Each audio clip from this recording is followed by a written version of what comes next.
Hello everyone, I am Piyush Kant Mishra, a third year BSc Forensic Science student at Integral University, and I am thrilled to be here as volunteer in Applied Forensic Research Sciences. I would like to introduce you to the fascinating field of forensic odontology, specifically its role in mass disaster identification. Here, we could learn about the definition, scope, history, types of evidence in mass disaster, steps of crimes in investigation, collection and preservation of the evidence, examination and analysis of mass disaster evidence, structure of human teeth, role of forensic odontology in mass disaster identification. First of all, we discuss about what is forensic odontology. In forensic odontology, we could learn identification, bite mark analysis, expert testimony. Identification where utilizing dental records to identify individual, especially in cases of human remains, where traditional method may be insufficient. In bite mark analysis, after that we could discuss about what is a mass disaster. A mass disaster is an event that causes extensive damage, loss of life, or both on a large scale. This event can overwhelm local resources such as emergency services and medical facilities, making it necessary for multiple agencies and organizations to work together to provide assistance. Some example we can take in of mass disaster include natural events like earthquakes, tsunamis and hurricanes, as well as human-made events such as terrorist attack, transportation accident and industrial accident. The key characteristic is the significant impact on human life and infrastructure, requiring coordinated emergency response effort to manage the situation effectively. In this picture, how forensic odontology are useful in the mass disaster identification. This process relies on unique features like dental fillings, crowns or root canals treatment. Second one is analysis of bite mark in case of assault, sexual abuse or homicide involve examining the pattern and characteristic of the bite mark to potentially match it with a suspect dental impression. This process can provide valuable evidence in criminal investigation. And the third one is assessment of dental trauma to determine causes, timing and potential involvement in criminal activities. Involves studying the nature and extent of dental injuries to understand how they occurred. This information can help in reconstructing events and identifying perpetrators in criminal cases. After this, providing expert testimony in court proceeding regarding dental evidence require presenting finding accurately and comprehensively to assist in legal proceeding. The second one is World Trade Center attack in 9/11/2001. Here, terrorist attack in New York City, dental records were instrumental in identifying many victims whose remains were severely fragmented or damaged due to the immense destruction caused by the attacks. And we know about the Asian tsunami in 2004.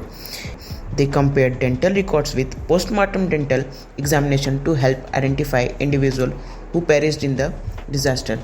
This method proved to be effective in providing closure to families and aiding in the identification process. After that, we could discuss about the types of evidence. In investigation, there are various types of evidence: physical evidence, forensic evidence, digital evidence, witness testimony, and many more. Firstly, we could discuss about the physical evidence. This includes tangible items found at the crime scene, such as human remains, personal belongings, and clothes, and etc. Physical evidence provides vital clues about what occurred, helping investigators piece together the sequence of events. After that, we could discuss about the forensic evidence. Forensic evidence, just like that scientific analysis like DNA testing, fingerprint analysis, and examining dental records. This technique help identify victims and perpetrators, shedding light on the circumstances surrounding the crime scene or disaster. After that, we could discuss about digital evidence. Digital evidence, prevalence of technology. Digital evidence from electronic devices such as cell phones and computer has become increasingly important.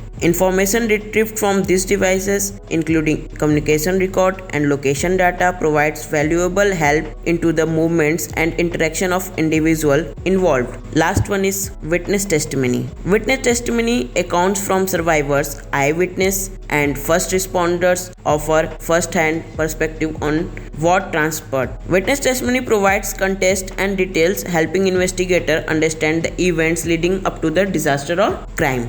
Further, some other types of evidence is medical records, environmental evidence, expert analysis. Medical records, documentation of injuries, medical treatment, and pre-existing condition are essential for identifying victims and understanding how the disaster impacted them. This data helps investigators assess how environmental factors may have contributed to or exacerbated the disaster, such as storms, earthquake, or industrial accident. Last one is expert analysis. Expert analysis, input from various experts such as forensic scientists, engineers, and disaster specialists, is invaluable for piecing together the sequence of events leading up to and following the disaster. These experts provide expertise in their respective field to analyze evidence, reconstruct scenarios, and determine the root cause of the disaster, helping to prevent similar incident in the future.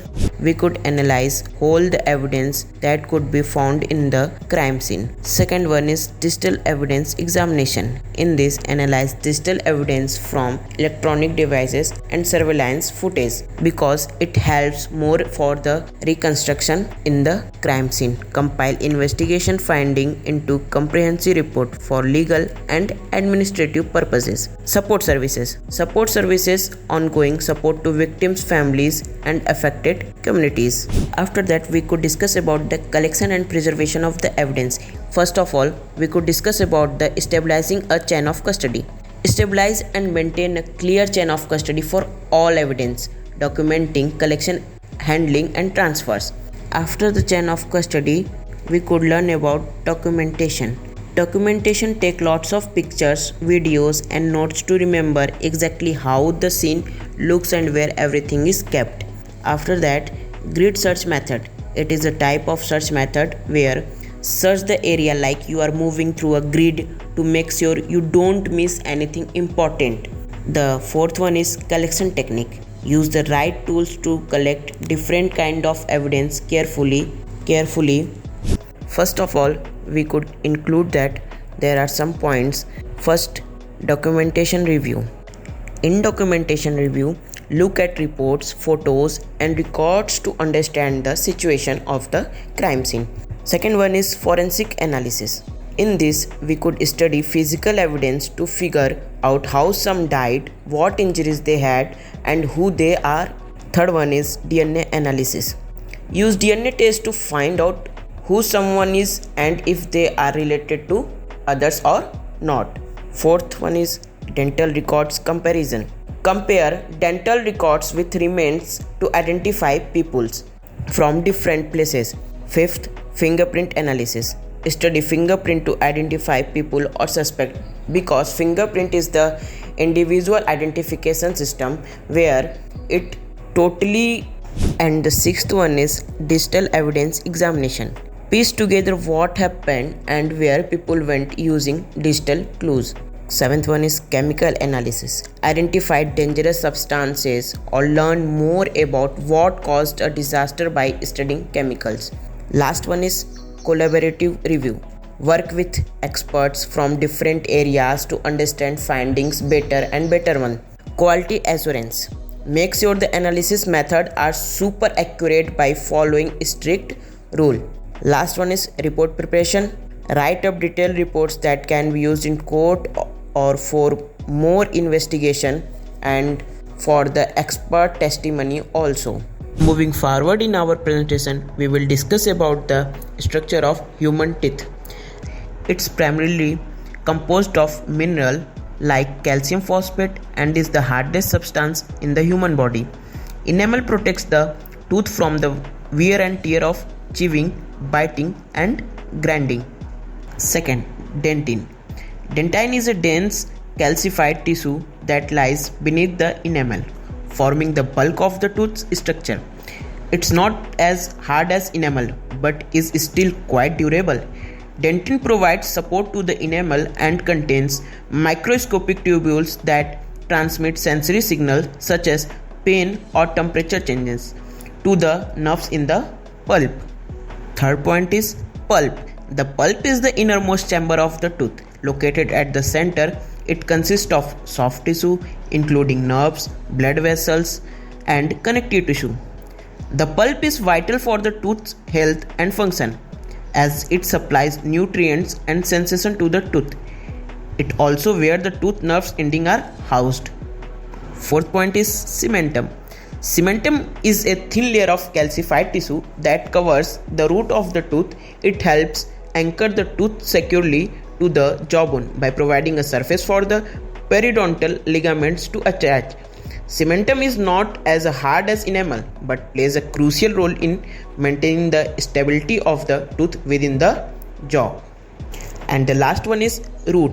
The root is the part of the tooth that extends below the gum line and anchors the tooth to the jawbone. It's typically longer and narrower than the crown, the visible part of the tooth above the gum line. Inside the root is the root canal, which contains the pulp tissue, nerve, blood vessels and other soft tissue. After that, we go to our next slide, in which we will know about types of teeth. Incisors are essential for biting into food as well as for speech. Second is canines. The canine are the pointed teeth located next to the incisor, one on each side of the mouth. They have a more pointed cone-like shape and are used for tearing and ripping food. Canines are particularly effective for grasping and tearing into tough or fibrous foods. Third is molar. Positioned at the back of the mouth, molars are large, flat teeth with broad surface. They are ideal for crushing and grinding food into smaller pieces. Making it easier to swallow and digest, molars have multiple cusps and are crucial for chewing tough or dense food like meat and vegetables. They have a flatter surface than canine but are not as broad as molars. Premolars function to further grind food into smaller particles before swallowing. They have a dual role in both cutting and grinding food, make them versatile for a various food texture. And the last one is wisdom teeth, also known as the third molar. Wisdom teeth are the last set of molars to erupt in the back corner of the mouth. They typically emerge during the late teens or early 20s, although not everyone developed them. Wisdom teeth can cause issues such as impaction, crowding, or infection due to lack of space in the jaw, leading to the need for extraction in many cases. Now let's move on to our last topic, in which we will learn about the role of forensic odontologist in mass disaster. First point is identification. Forensic odontologists utilize ante-mortem dental records such as dental charts, X-rays and photographs to compare with dental events found at disaster site. By analyzing dental characteristics like fillings, crowns and unique dental anomalies, they can accurately identify victims. This process helps provide closure to families and aids in forensic investigation. Second point is closure for families. Forensic odontologists play a crucial role in providing closure to families of victims by offering positive identification. This identification allows family to begin the grieving process and find some semblance of closure. Through this procedure, even evidence is gathered, analyzed, and presented to support or refuse claims, aid in determining liability, and contribute to the resolution of legal disputes arising from the disaster. And the last point is cause of death determination. Forensic odontologists play a crucial role in determining the cause of death or trauma by examining dental evidence. This evidence can provide valuable insight and contribute to the overall understanding of disaster or crime. I hope you guys got some knowledge on forensic odontology in mass disaster identification. Thank you.